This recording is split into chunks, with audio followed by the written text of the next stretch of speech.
ਇੱਕ ਖੁਸ਼ੀ ਮੈਨੂੰ ਹੋਈ ਜਦੋਂ ਮੈਨੂੰ ਹਾਰਟ ਅਟੈਕ ਹੋਇਆ ਔਰ ਬਹੁਤ ਲੇਟ ਹੋਇਆ। ਇਹਨੇ ਕੋਈ ਅਜੀਬ ਜੀ ਗੱਲ ਹੈ, ਸ਼ਾਇਦ ਤੁਹਾਨੂੰ ਸਮਝਣ 'ਚ ਵੀ ਜਾਂ ਕਨਫਿਊਜ਼ਨ ਨਾ ਹੋਵੇ ਵਿਊਅਰਸ ਨੂੰ ਕਿ ਮੈਨੂੰ ਹਾਰਟ ਅਟੈਕ ਹੋਇਆ ਤੇ ਮੈਂ ਜਿਸਲੇ ਹਸਪੀਟਲ ਪਹੁੰਚਿਆ ਤੇ ਉਦੋਂ ਮੇਰੀ ਡਾਕਟਰਸ ਨੇ ਡੈਥ ਡਿਕਲੇਅਰ ਕਰ ਦਿੱਤੀ ਸੀ ਕਿਉਂਕਿ ਉਹ ਮੂੰਹ ਤੇ ਕਪੜਾ ਵਪੜਾ ਪਾ ਦੇਣਾ। ਬਾਕੀ ਹਾਂਜੀ, ਔਰ ਉਹ ਝਟਕੇ ਵੀ ਲਗਾਤੇ ਉਹ ਜਿਹੜਾ। ਅੱਛਾ, ਉਹ ਵੀ ਹੋ ਚੁੱਕਿਆ ਸੀ? ਉਹ ਵੀ ਹੋ ਚੁੱਕਿਆ ਸੀ, ਕੋਈ 5-6 ਵਾਰੀ ਉਹ ਜਿਹੜਾ ਉਹ ਕਰਦੇ ਨੇ। ਅੱਛਾ, ਸ਼ੌਕ ਦਿੰਦੇ ਨੇ। ਸ਼ੌਕ ਦਿੰਦੇ, ਯਾਨੀ ਕਿ ਉਹਨਾਂ ਨੇ ਤੁਹਾਨੂੰ ਡੈਡ ਡਿਕਲੇਅਰ ਕਰ ਦਿੱਤਾ? ਡਿਕਲੇਅਰ ਕਰ ਦਿੱਤਾ। ਔਰ ਉਸ ਤੋਂ ਬਾਅਦ ਉਹ ਸੀ ਬੇਟੇ ਮੇਰੇ ਨਾਲ ਸਨ, ਉਹਨਾਂ ਨੇ ਫੌਰਨ ਫੋਨ ਕਰਕੇ ਬਰਲ ਫੌਰਨ ਥੇ ਇੱਕ ਦੋ ਤੇ ਉਹਨਾਂ 'ਚ ਇੱਕ ਨਾ ਡਾਕਟਰ ਸਾਹਿਬ ਸਨ, ਕਾਸਿਮ ਉਹਨਾਂ ਦਾ ਨਾਮ ਸੀ, ਅੱਲਾਹ ਪਾਕ ਜ਼ਿੰਦਗੀ ਤੰਦਰੁਸਤੀ ਦੇ। ਤੇ ਉਹ ਖਾਨ ਸਾਹਿਬ ਸਨ, ਪਠਾਨ ਸਨ, ਤੇ ਉਹਨਾਂ ਨੇ ਕੋਈ ਫਰੈਂਡਸ਼ਿਪ ਵੀ ਸੀ। ਉਹਨੂੰ ਪਤਾ ਨਹੀਂ ਕੀ ਜ਼ਹਿਨ 'ਚ ਆਇਆ, ਉਹਨੇ ਇੱਕਦਮ ਕਪੜਾ ਉਹ ਉਤਾਰਿਆ ਮੇਰੇ ਮੂੰਹ ਤੋਂ। ਉਹ ਇਲੈਕਟ੍ਰਿਕ ਸ਼ੌਕ ਦਾ ਫੜ ਕੇ ਨਾ ਉਹਨੇ ਉਹ 5-6 ਲੱਗ ਗਏ ਸਾਨੂੰ, 7ਵਾਂ ਲਗਾ, 8ਵਾਂ ਲਗਾ, 9ਵਾਂ ਲਗਾ। ਉਹ ਡਾਕਟਰਸ ਉਹਨੂੰ ਫੜ ਲਿਆ, ਉਹਨਾਂ ਨੇ ਕਿ ਤੂੰ ਕੀ ਕਰ ਰਿਹਾ ਹੈ, ਤੇ ਸ਼ੋਬਿਜ਼ ਦਾ ਬੰਦਾ ਹੈਗਾ ਤੇ ਅਗਰ ਜੇ ਖੁਦਾ ਨਾ ਖਾਸਤਾ ਕੁਝ ਹੋ ਗਿਆ ਤੇ ਸਾਡਾ ਹਸਪੀਟਲ ਪ੍ਰਾਈਵੇਟ ਹਸਪੀਟਲ ਸੀ, ਸਾਡਾ ਹਸਪੀਟਲ ਨਾ ਬੰਦ ਕਰਵਾ दी ਤੇ ਨਾ कर, अब तो बॉडी फट जाएगी। वो कहता छोड़ो, मुझ पे पर्चा करने दो, मुझ पे केस करवा देना, मैं पीछे हट जाओ। वो फिर उन्हें 10वां लगाता, 11वां लाता, फिर बकायदा उन्होंने पढ़ लिया उन्होंने कि यार तू पागल हो गया। वो कह रहा यार कत्ल का केस मुझ पे करवा देना, छोड़ो पीछे।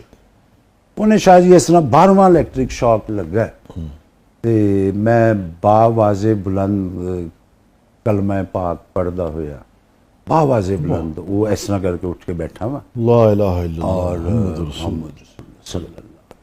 अच्छा, ਤੇ ਉਸ ਤੋਂ ਬਾਅਦ ਇਸ ਤਰ੍ਹਾਂ ਮੈਂ ਦੇਖਿਆ ਔਰ ਫਿਰ ਮੈਂ ਉਹ ਫੌਰਨ ਉਹਨਾਂ ਨੇ ਉਹ ਜਿਹੜੀਆਂ ਲਾਤੀਆਂ ਸੀ ਉਹ ECG ਖੈਰ ਮਾਮੂਲੀ ਵਾਕਿਆ ਸੀ। ਉਹ ਉਹਨਾਂ ਨੇ ਠਾ ਵੈਂਟੀਲੇਟਰ ਦੇ ਉੱਤੇ ਕਰ ਦਿੱਤਾ ਇਹ ਉਹ। ਉਸ ਤੋਂ ਬਾਅਦ ਫਿਰ ਮੈਂ ਨਾ ਕੋਮੇ 'ਚ ਚਲਾ ਗਿਆ।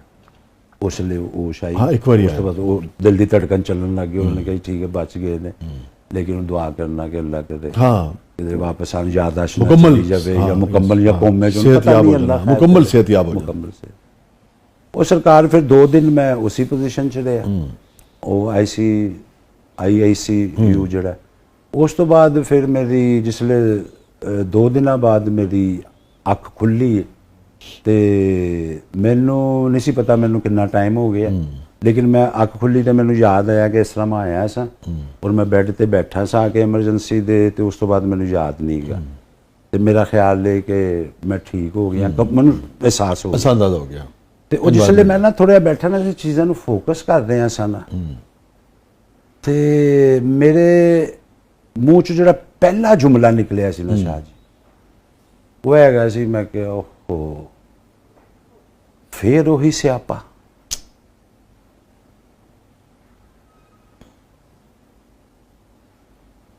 ਬਸ ਉਹ ਮੈਂ ਸਮਝਦਾ ਵਾ ਸ਼ਾਹ ਜੀ ਕਿ ਉਹ ਜਿਹੜਾ ਟਾਈਮ ਸੀ ਨਾ ਜਿਹੜਾ ਗੁਜ਼ਰਿਆ, ਐਸੀ ਖੁਸ਼ੀ, ਐਸਾ ਇੱਕ ਗੱਲ, ਐਸਾ ਰੋਸ਼ਨੀ, ਐਸਾ ਨੂਰ, ਐਸੀ ਐਟਮੋਸਫੀਅਰ, ਯਾਨੀ ਕਿ ਜਿਵੇਂ ਇਸ ਬੰਦ ਪਿੰਜਰੇ 'ਚੋਂ ਬੰਦਾ ਕੋਈ ਆਜ਼ਾਦ ਨਹੀਂ ਹੋ ਜਾਂਦਾ। यानी कि जिस बंदे के मूँह च जो मुर्शद है जुमला निकले कि यार फिर वही से आप फिर मैं उत्थे ही हाँ, मैं तो बड़ा मजे च सा, बड़ा ਉਹ ਜਿਹੜੇ ਵਿੱਚ ਦੇ 2-2.5 ਦਿਨ ਉਹ ਯਾਨੀ ਕਿ ਅਗਰ ਜੇ ਤੁਸੀਂ ਮੈਨੂੰ ਕਹੋ ਤੇ ਮੈਂ ਉਹਨੂੰ ਲਫ਼ਜ਼ਾਂ ਦੇ ਵਿੱਚ ਬਿਆਨ ਨਹੀਂ ਕਰ ਸਕਦਾ। ਇੱਕ ਫੀਲਿੰਗ ਹੈ, ਠੀਕ ਹੈ, ਔਰ ਫੀਲਿੰਗ ਦੇ ਵਿੱਚ ਜ਼ਾਹਰ ਹੈ ਕਿ ਕੁਝ ਮਹਿਸੂਸ ਕਰ ਰਿਹਾ ਹੁੰਦਾ। ਇੱਕ ਤਾਂ ਹੁੰਦਾ ਨਾ ਅੱਖ ਦੀ ਨਾਲ ਦੇਖਣਾ, ਨਜ਼ਰ ਆ ਰਿਹਾ ਹੈ, ਇੱਕ ਤੁਸੀਂ ਉਹਨੂੰ ਡਰਾ ਕਰ ਸਕੋ, ਬਿਆਨ ਕਰ ਸਕੋ, ਉਹ ਨਹੀਂ ਹੈਗਾ। ਨਹੀਂ, ਉਹਨੂੰ ਬਿਆਨ ਕੀਤਾ ਜਾ ਸਕਦਾ ਹੈ, ਲੇਕਿਨ ਉਹ ਸਿਰਫ ਅਹਿਸਾਸ ਦੀ ਮੰਜ਼ਰ ਦੀ ਸ਼ਕਲ ਵਿੱਚ ਨਹੀਂ ਹੈ। ਮੰਜ਼ਰ ਦੀ ਸ਼ਕਲ 'ਚ ਵੀ ਹੈ, ਲੇਕਿਨ ਉਹ ਕੀ ਮੰਜ਼ਰ ਹੈ ਫਿਰ? ਇੱਕ ਰੋਸ਼ਨੀ ਸੀ, ਇੱਕ ਐਸਾ ਨੂਰ ਜਿਹੜਾ ਮੈਂ ਉਹ ਕਹਿੰਦਾ ਦੱਸ ਨਹੀਂ ਸਕਦਾ।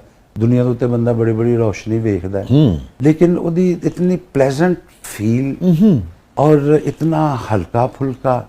ਔਰ ਸ਼ਾਹ ਜੀ ਮਾਫੀ ਨਾਲ ਕੁਛ ਹੋਰ ਗੱਲਾਂ ਨੇ ਜਿਹੜੀਆਂ ਮੈਂ ਨਹੀਂ ਵੀ ਬਿਆਨ ਕਰ ਸਕਦਾ, ਲੇਕਿਨ ਉਹ ਮੁਖਤਸਰਨ ਸਮਝਣ ਵਾਸਤੇ ਮੈਂ ਕਹਾਂਗਾ ਕਿ ਉਹ ਜੋ ਅਸੀਂ ਸੁਣਨੇ ਆ ਨਾ, ਬੀਇੰਗ ਮੁਸਲਮਾਨ ਜਾਂ ਕਿਸੇ ਵੀ ਦੀਨ ਨਾਲ ਜਿਹਦਾ ਤਾਲੁਕ ਹੈ ਜਾਂ ਜੋ ਵੀ ਅਧਿਆਨ ਨੇ ਅੱਲਾਹ ਪਾਕ ਦੇ, ਤੇ ਉਹ ਹਰ ਬੰਦੇ ਦਾ ਆਪਣਾ ਆਪਣਾ ਇੱਕ ਸਿਲਸਿਲਾ। ਮੈਂ ਬੀਇੰਗ ਮੁਸਲਿਮ, ਉਹ ਬਿਲਕੁਲ 100% ਜੋ ਸਾਨੂੰ ਨਬੀ ਕਰੀਮ ਸੱਲੱਲਾਹੁ ਅਲੈਹਿ ਵਸੱਲਮ ਨੇ ਦੱਸ ਦਿੱਤਾ ਹੈ ਨਾ ਅੱਲਾਹ ਦੇ ਅਹਿਕਾਮ, ਉਹ ਸਾਰਾ ਇੰਜ ਹੀ ਹੈ, ਐਜ਼ ਇਟ ਇਜ਼, ਕੋਈ ਸ਼ੱਕ ਦੀ ਗੁੰਜਾਇਸ਼ ਹੈ ਹੀ ਨਹੀਂ। ਔਰ ਮੈਂ ਉਹ ਸਕੂਨ, ਉਹ ਖੁਸ਼ੀ, ਬਸ ਉਹੀ ਐਸੀ ਜ਼ਿੰਦਗੀ 'ਚ ਚੰਦ ਲੰਮੇ ਅਗਰ ਮੈਂ ਜ਼ਿੰਦਾ ਰਿਹਾ ਤੇ ਉਹ ਰਿਹਾ ਜਦੋਂ ਮੈਂ ਫੌਤ ਹੋਇਆ। ਵਾਹ। ਬਾਕੀ ਮੈਂ ਮੌਤ ਦੀ ਜ਼ਿੰਦਗੀ, ਘਬਰਾਹਟ ਵਾਲੀ, ਪਰੇਸ਼ਾਨੀ ਵਾਲੀ, ਟੈਨਸ਼ਨਾਂ ਵਾਲੀ, ਬਿੱਲਾਂ ਵਾਲੀ, ਰਿਸ਼ਤਿਆਂ ਦੇ ਇਤਰਾਜ਼ਾਤ ਵਾਲੀ, ਦੁਨੀਆ ਦੇ ਸ਼ਿਕਵਿਆਂ ਵਾਲੀ, ਆਪਣੇ ਗਿਲਿਆਂ ਵਾਲੀ, ਕੁਛ ਵੀ ਨਹੀਂ। ਇਹ ਤੇ ਅੱਲਾਹ ਪਾਕ ਨੇ ਕੋਈ ਸਾਡੇ ਵਾਸਤੇ ਪਤਾ ਨਹੀਂ ਕੀ ਸਿਲਸਿਲਾ, ਕੀ ਗੱਲ ਹੈ।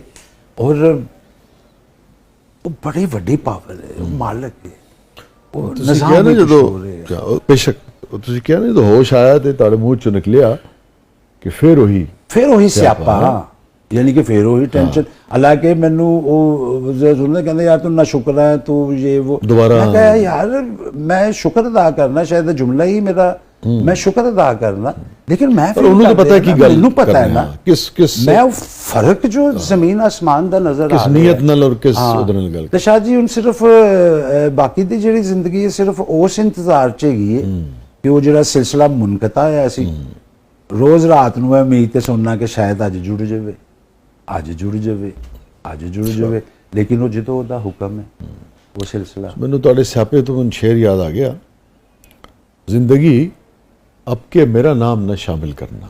वाह। जिंदगी आपके मेरा नाम न शामिल करना, गर ये तय है कि यही खेल दोबारा होगा। वाह, क्या बात है। बस वो तुसी अकासी करती हो सारी गल, ਜਿਹੜਾ ਸਿਆਪਾ ਹੈ ਨਾ, ਅਸੀਂ ਤਾਂ ਅਕਾਸੀ ਕੀਤੀ ਸੀ ਤੇ ਉਹਨੂੰ ਐਕਸਪੀਰੀਅੰਸ ਕਰ ਲਿਆ ਕਿ ਮੈਂ ਤੇ ਦੇਖੋ ਨਾ ਕਿ ਉਹ ਕਹਿੰਦੇ ਨੇ ਕਿ ਪੱਥਰ ਚੱਟ ਕੇ ਬੰਦਾ ਵਾਪਸ ਹਾਂ। ਇਹ ਜਿਹੜਾ ਵਿਜ਼ਨ ਹੈਗਾ ਮੁਰਸ਼ਦ, ਇਹ ਕੋਈ ਮਾਮੂਲੀ ਗੱਲ ਤੇ ਨਹੀਂ ਕਿ ਬਿਲਕੁਲ ਇਹ ਤੇ ਖੁਸ਼ਕਿਸਮਤੀ ਹੈ। ਲੇਕਿਨ ਉਹਦੇ ਚ ਮੈਂ ਤੇ ਪੱਥਰ ਚੱਟਣ ਦੀ ਜ਼ਾਇਕਾ ਤੇ ਆਂਦਾ ਹੈ ਨਾ। ਫਿਰ ਉਹ ਮੈਂ ਤੇ 17 ਲੱਖ ਦੀ ਟਿਕਟ ਖਰਚੀ ਨਾ, ਉਹ ਜਿਹੜਾ ਬਿੱਲ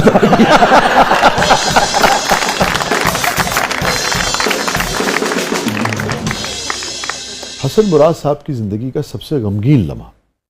माँ की एक बात सुनाता हूँ, वो असी है ना एक्टर जे ते फाके फूके चलते रहते हैं, तो मेरी माँ को पता सी कि सारे भरावां चो जो राणा है ना, प्यार नाल ना मैनू घर चो निकनेम वो कि ये कोल कदी तो लखां रुपया हुंदा ते कदी इहदी जेब चो ना तेला नहीं हुंदा।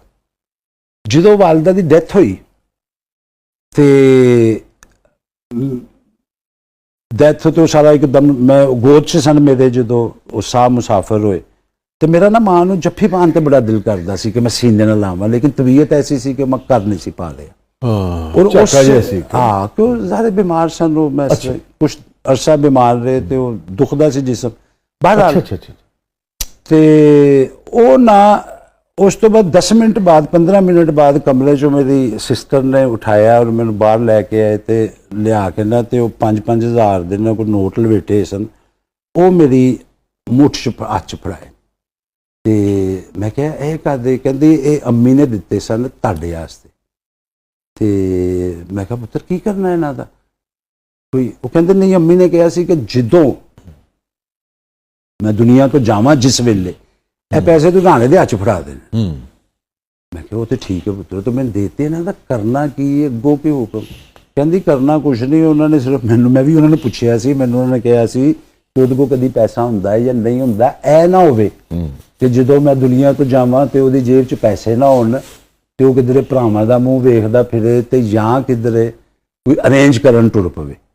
ਤੇ ਉਹਦੇ ਕੋਲ ਪੈਸੇ ਹੋਣੇ ਚਾਹੀਦੇ ਨੇ, ਉਹ ਘਰ ਵੱਡਾ ਹੈ ਤੇ ਉਹ ਸਾਰੇ ਇੰਤਜ਼ਾਮਾਤ ਉਹ ਖੁਦ ਕਰੇ। ਤੁਸੀਂ ਵੱਡੇ ਹੋ ਸਾਡੇ ਭੈਣ ਭਰਾ? ਹਾਂਜੀ। ਉਹ ਜਿਸ ਵੇਲੇ ਸ਼ਾਹ ਜੀ ਮੈਂ ਇਹ ਗੱਲ ਸੁਣੀ ਨਾ ਤੇ ਮੈਨੂੰ ਉਸ ਵੇਲੇ ਤਾਂ ਫੌਰੀ ਇਹ ਸਮਝ, ਲੇਕਿਨ ਜਿਸ ਵੇਲੇ ਇਸ ਗੱਲ ਨੂੰ ਮੈਂ ਰਿਅਲਾਈਜ਼ ਕੀਤਾ ਨਾ ਕਿ ਮਾਂ ਇੱਕ ਬਾਪ ਐਸੀ ਚੀਜ਼ ਨੇ ਕਿ ਮਰਨ ਤੋਂ ਬਾਅਦ ਵੀ ਉਹਦੇ ਜ਼ਿਹਨ 'ਚ ਆ ਗਿਆ ਕਿ ਯਾਰ ਮੈਂ ਨਹੀਂ ਹੋਣਾ ਤੇ ਉਸ ਵੇਲੇ ਪਰੇਸ਼ਾਨ ਨਾ ਹੋਵੇ। ਇਹ ਹੋਰ ਕਿਸੇ ਰਿਸ਼ਤੇ ਦੇ ਜ਼ਿਹਨ 'ਚ ਗੱਲ ਆ ਸਕਦੀ। ਠੀਕ ਗੱਲ। ਤੇ ਇਹ ਉਹ ਗੱਲਾਂ ਹੀ ਨੇ ਕਿ ਅੱਛਾ ਉਹ ਗੱਲ ਉਹ ਕਰ ਰਹੇ ਸੀ ਕਿ ਮੈਂ ਨਾ ਉਹਨੂੰ ਗਲੇ ਲਗਾਉਣ ਨੂੰ ਉਹਨਾਂ ਨੂੰ, ਤੇ ਉਹ ਇਸ ਲਈ ਤਦਫੀਨ ਹੋ ਗਈ, ਸਾਰਾ ਕੋਈ ਸਿਲਸਿਲਾ ਹੋ ਗਿਆ, ਤੇ ਮੈਂ ਸ਼ਾਹ ਜੀ ਹੁਣ ਮੈਨੂੰ ਨਾ ਇੱਥੋਂ ਖਾਲੀ ਲੱਗੇ ਸੀਨਾ ਕਿ ਮੈਂ ਗਲੇ ਨਹੀਂ ਮਾਣ ਲਗਾ ਸਕੇ। ਤੇ ਮੈਂ ਰਾਤ ਨੂੰ ਸੁੱਤਾ ਵਾਂ, ਮੈਂ ਦੇਖ ਰਿਹਾ ख्वाब ਦੇ ਵਿੱਚ ਹੀ ਕਿ ਮਾਂ ਮੇਰੇ ਮੰਜੇ ਦੇ ਉੱਤੇ ਜਿਵੇਂ ਉਹ ਬੈਠੇ ਹੁੰਦੇ ਸਨ ਸ਼ਾਮ ਨੂੰ ਸੇਨ ਵਿੱਚ, ਗੁਲਾਬ ਦੇ ਫੁੱਲਾਂ ਵਾਲੀ ਪ੍ਰਿੰਟ ਚਾਦਰ, ਉਸ ਨਵੀਂ ਨਕੋਰ, ਤੇ ਮਾਂ ਜੀ ਨੇ ਵੀ ਉਹ ਗੁਲਾਬ ਦੇ ਫੁੱਲਾਂ ਵਾਲਾ ਡਰੈਸ ਪਾਏ ਨੇ, ਦੁਪੱਟਾ ਲਿਆ। ਤੇ ਮੈਂ ਕੋਲ ਗਿਆ ਤੇ ਮੈਨੂੰ ਕਹਿੰਦੀ ਇੱਧਰ ਆ, ਤਰਸੀ ਜਾ ਰਹੇ ਆ ਜੱਫੀ ਪਾਉਣ ਨੂੰ। ਤੇ ਉਹ ਮੈਂ ਨਾ ਉਹਨਾਂ ਨੇ ਮੈਨੂੰ ਸੀਨੇ ਨਾਲ ਲਾਇਆ। ਉਦੋਂ ਤੱਕ ਤੇ ख्वाब ਹੀ ਸੀ, ਜਦੋਂ ਮੈਂ ਸੀਨੇ ਨਾਲ ਲੱਗਾ ਤੇ ਉਹ ਬਿਲਕੁਲ ਮੈਨੂੰ ਯਕੀਨ ਉਸੇ ਤਰ੍ਹਾਂ ਹੀ ਮੈਨੂੰ ਫੀਲ ਹੋ ਰਿਹਾ ਸੀ ਕਿ ਜਿਵੇਂ ਮੈਂ ਆਪਣੀ ਮਾਂ ਨੂੰ, ਮੈਂ ਫਿਰ ਉਹਨਾਂ ਨਾਲ ਬੈਠ ਕੇ ਗੱਲਾਂ ਕੀਤੀ, ਮਹਿਸੂਸ ਕੀਤਾ। ਔਰ ਉਸ ਤੋਂ ਬਾਅਦ ਸੁਬਾਹ ਮੈਂ ਉੱਠਿਆ ਤੇ ਮੇਰਾ ਜਿਹੜਾ ਖਾਲੀਪਨ ਸੀ ਸੀਨੇ ਦਾ, ਉਹ ਮੈਂ ਬਿਲਕੁਲ ਫਰੈਸ਼ ਹੋ ਚੁੱਕਿਆ ਹੈ।